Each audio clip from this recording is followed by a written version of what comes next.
नमस्कार, मी सुनील. आपण पाहतात आवाज इंडिया मराठी. आता एक नजर टाकूयात महत्त्वाच्या घडामोडींवर. आज भारतरत्न डॉक्टर बाबासाहेब आंबेडकर यांची 135वी जयंती साजरी केली जात आहे. यानिमित्त त्यांचे अनुयायी आणि समर्थक मोठ्या संख्येनं चैत्यभूमीवर श्रद्धांजली अर्पण करण्यासाठी दाखल होत आहेत.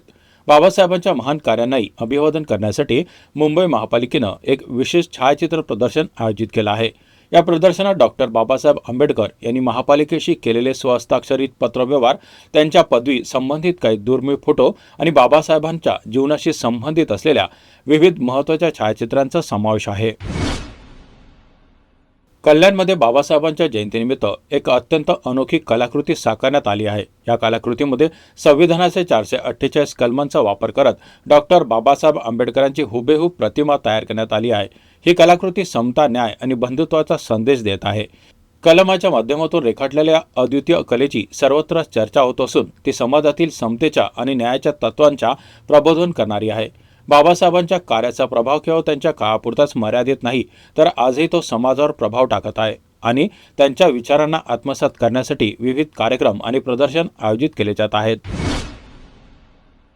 नांदेडमध्ये शिवसेनेच्या कार्यकर्त्याच्या बैठकीत स्थानिक पातळीवर असंतोष उफाळून आला. श्रीकांत शिंदे, गुलाबराव पाटील आणि उदय सामंत यांच्या उपस्थितीत झालेल्या बैठकीत नांदेड उत्तरचे आमदार बालाजी कल्याणकर यांच्या कामगिरीवर कार्यकर्त्यांनी नाराजी व्यक्त केली. महापालिकेत अपेक्षित यश मिळालं नसल्यानं आणि मोठ्या प्रमाणात निधी मिळूनही परिणाम दिसत नसल्यानं कार्यकर्त्यांनी तीव्र टीका केली. यावेळी श्रीकांत शिंदे यांनी कार्यकर्त्याच्या भावना ऐकून घेत परिस्थितीची दखल घेतली जाईल असं आश्वासन दिलं. तसेच पक्षप्रमुख एकनाथ शिंदे यांच्या नेतृत्वाखाली काम करताना कार्यपद्धतीत सुधारणा करण्याची गरज असल्याचंही त्यांनी सूचित केलं. मुंबईतील गोरेगावमध्ये आयोजित एका हाय प्रोफाईल लाईव्ह कॉन्सर्ट पार्टीमध्ये 2 विद्यार्थ्यांचा मृत्यू झाल्याची धक्कादायक घटना घडली आहे. 11 एप्रिल रोजी झालेल्या कॉन्सर्टमध्ये मोठ्या संख्येने तरुण-तरुणी सहभागी झाले होते. पोलीस सूत्रांनी दिलेल्या माहितीनुसार कॉन्सर्टमध्ये सहभागी झालेल्या विद्यार्थ्यांनी ड्रग्जचं सेवन केलं होतं आणि त्यांचा ओव्हरडोस घेतल्यामुळे त्यांची प्रकृती गंभीर झाली, ज्यामुळे दोघांचा मृत्यू झाला आणि एक मुलीला रुग्णालयात दाखल करण्यात आला आहे. वनाराय पोलिसांनी या प्रकरणी त्वरित कारवाई केली असून एफआयआर दाखल करून 5 आरोपींना अटक केली आहे. अशोक खरात प्रकरणात शिर्डी पोलिसांनी संशयित खातेदार प्रतिभा चाकणकर आणि तिचा मुलगा तन्मय चाकणकर यांची 8 तास चौकशी केली आहे. चौकशीनंतर प्रतिभा चाकणकर यांनी स्पष्ट केले की त्यांनी कधीही समता पतसंस्थेत खातं उघडलं नाही किंवा तेथे गेलेल्या नाहीत. त्यांच्याशी संबंधित असलेल्या खात्यांवरील पत्ताही चुकीचा असल्याचं त्यांनी सांगितलं. समता पतसंस्थेत प्रतिभा चाकणकर आणि तिच्या कुटुंबियांच्या नावे 4 खाती उघडली गेली आहेत. त्यात 2 खाती प्रतिभाच्या नावावर आणि 2 खाती तिच्या मुलांच्या नावावर आहेत.